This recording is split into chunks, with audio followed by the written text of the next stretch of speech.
Welcome to Sunday School again. And we're going to be working our way through the parables. So go ahead and grab your Bible and let's open it up to Matthew chapter 13 and let's learn about another parable that Jesus tells us about. Now, this parable, a lot of times we call it the parable of the sower. In fact, Jesus himself calls it that in verse 18. However, I didn't call it the parable of the sower because I think that the purpose behind it is not so much the one doing the sowing of the seeds, but it's the different type of soils that we see. So as you hear this parable, what I want you to do is I want you to listen to the different type of ground that is being described, the different type of soil that is being described. And we're going to see something about the message of God and how it is to be sown within our own hearts as well. So I'm going to start in Matthew chapter 13, and this is just kind of the image around where this story takes place. Beginning in verse 1. That same day Jesus left the house and sat by the Sea of Galilee. Large crowds gathered around him. So he got into a boat and sat down. All the people stood on the shore. Then he told them many things using stories. And this is what he continued with saying about this next parable that we're going to be looking at. Matthew chapter 13, verses 3 through 9. Jesus said, "A farmer went out to plant his seed. He scattered the seed on the ground. Some fell on a path. Birds came and ate it up. Some seed fell on rocky places where there wasn't much soil. The plants came up quickly because the soil wasn't deep. When the sun came up, it burned the plants. They dried up because they had no roots. Other seed fell among thorns. The thorns grew up and crowded out the plants. Still other seed fell on good soil. It produced a crop, 100, 60, or 30 times more than what was planted. Whoever has ears should listen." Well, that was a good story, but what does it mean? Jesus' own audience, they were kind of wondering that too, don't you think? Don't you think that they would wonder, well, what does this really mean? Some of them were able to figure it out and some of them couldn't. In fact, this is one of the few parables that we have that's written about that Jesus told us, but then he also told us the meaning behind it. See, most of the parables, he just tells the story and he kind of expects us to be able to piece these things together and be able to figure it out, kind of like a puzzle. But yet, this one apparently was a little more difficult for some of the followers of Jesus, and they were asking him about it specifically. So he gave them this response. Now, we're going to be, once again in our Bibles, we're going to be in Matthew chapter 13. This time we're going to go on down to verses 18 through 23, and we get the meaning behind this parable. This is how Jesus describes it. "Listen, here is the meaning of the story of the farmer. People hear the message about the kingdom, but do not understand it. Then the evil one comes. He steals what was planted in their hearts. Those people are like the seed planted on a path. The seed that fell on rocky places is like other people.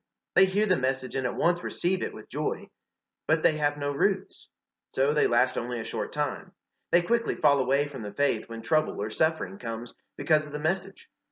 The seed that fell among the thorns is like others who hear the message, but then the worries of this life and the false promises of wealth crowd it out.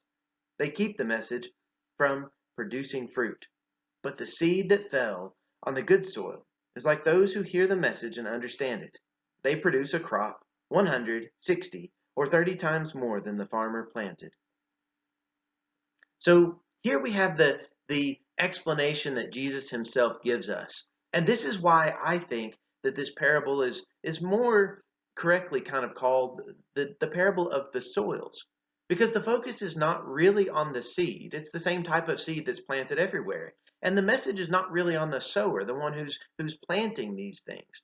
The message is on how it is received. This parable is all about how the message of God is received. That's why after Jesus shared this parable with them in verse 9, he says, "Whoever has ears should listen." That's what we need to be people who are willing to do.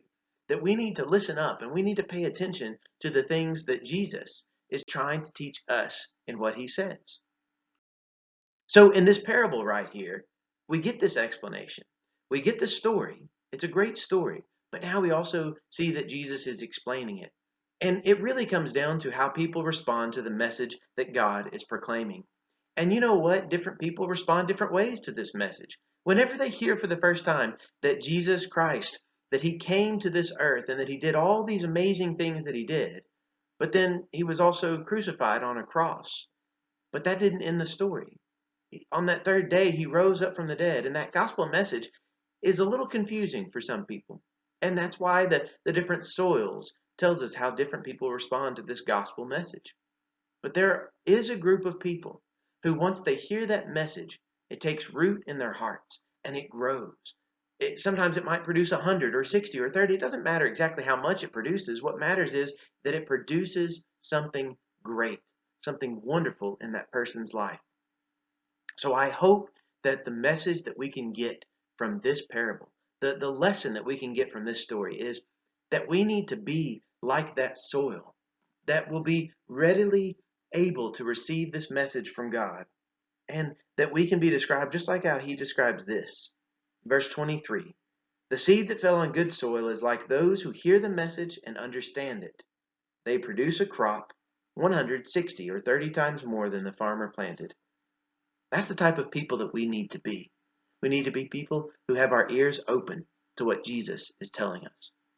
And that we need to have our Bibles open, and that we need to search these things out to be able to find out the meaning behind what Jesus is telling us.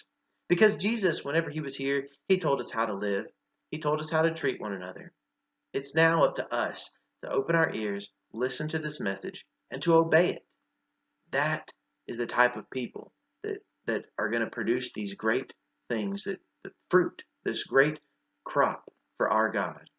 Let's make sure that we strive to be people that will produce great things in our life, that we will produce this type of fruit in our life, and that we will constantly grow with God, always listening to him and obeying his word. Your word I must hide in my heart. Your word I must hide in my heart. Your word I must hide in my heart.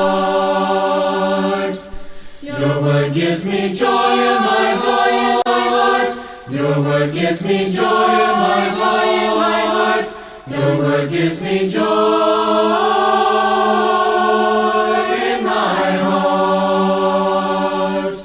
Your word gives me peace in my heart. Your word gives me peace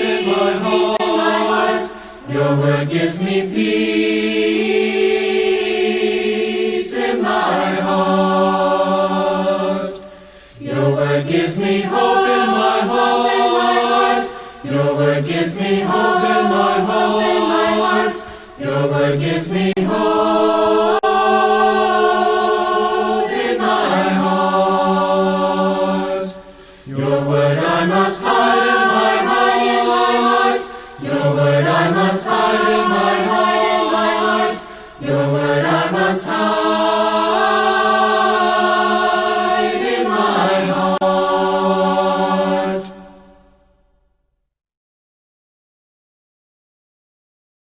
Make sure that you check out the video description below of this video, and you'll find several different links to some activities, a coloring page, and other types of things that you can do. And all of them are provided from Sermons for Kids, that website that I've sent you there a few different times. So make sure that you check that out, and I'll provide links in this video description below.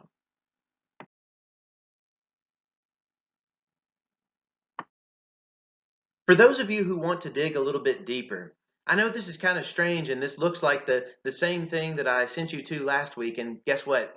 It is. That's because I want to give you an opportunity that maybe if you didn't check out all of these things last week, that you make sure that you check them out this week. So what I've included in the Digging Deeper section this week is a link to the video from the Bible Project on it's how to read the parables of Jesus.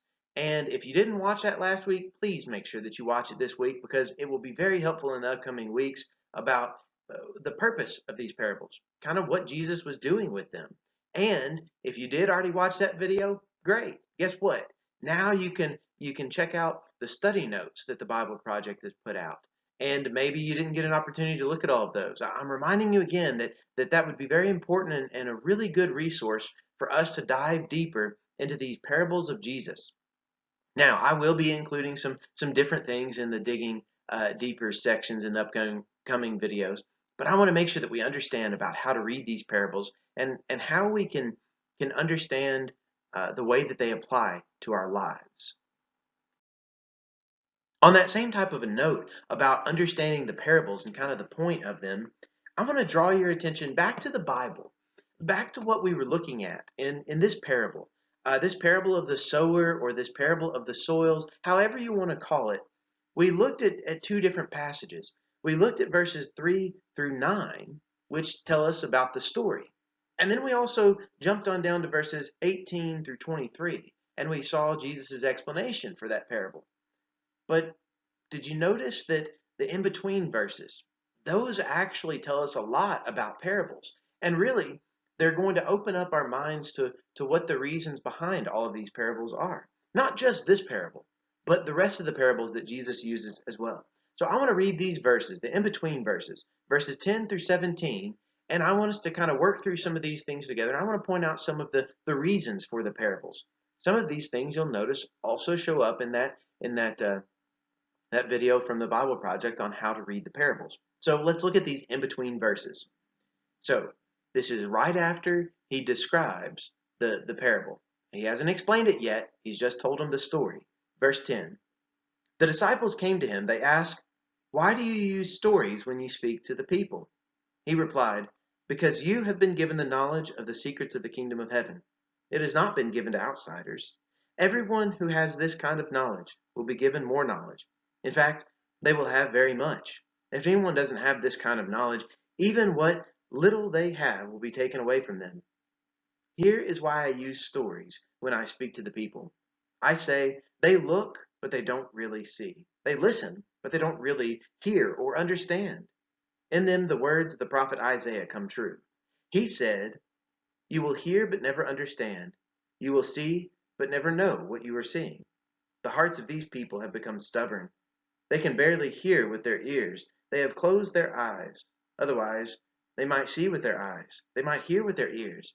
They might understand with their hearts. They might turn to the Lord, and then he would heal them. But blessed are your eyes, because they see, and blessed are your ears, because they hear. What I'm about to tell you is true. Many prophets and godly people wanted to see what you see, but they didn't see it. They wanted to hear what you hear, but they didn't hear it. And then he he explains that parable. So within these verses, these in-between verses, we get this deeper information. We understand why the parables exist. They existed because they were actually, to those people who didn't want to take the time to understand the parables, like the religious leaders of Jesus' day who didn't really care about the message of Jesus. They weren't going to understand these parables. They didn't get them. They weren't going to obey the parables. They weren't going to listen to them. But those who were truly wanting to understand the message of Jesus, they would listen up. They would pay attention. They would study it out to better understand what Jesus is saying. That needs to describe us. We need to be people who will search these things out, who will listen with open ears. We see here that the disciples, they get this insider information. They're given this extra knowledge. And this special knowledge that they are given, you see that it comes with a lot of this responsibility to act on that knowledge, to do something about it. So whenever you and whenever I, whenever we choose to become Christians today, we've been given this knowledge about Jesus Christ and about who he is. But with that knowledge and with knowing that, with that wisdom, it comes this responsibility that we need to do something about it. That we also need to share this information with other people so that they can respond to it as well. Because Jesus Christ and what he came here to do and what he came here and what he did, it is so great. It's so wonderful. But we need to be people who will dig deeper.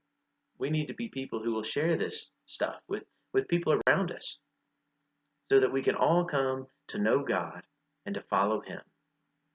Thank you for digging deeper with me, and I hope that you will continue to dig deeper throughout your days.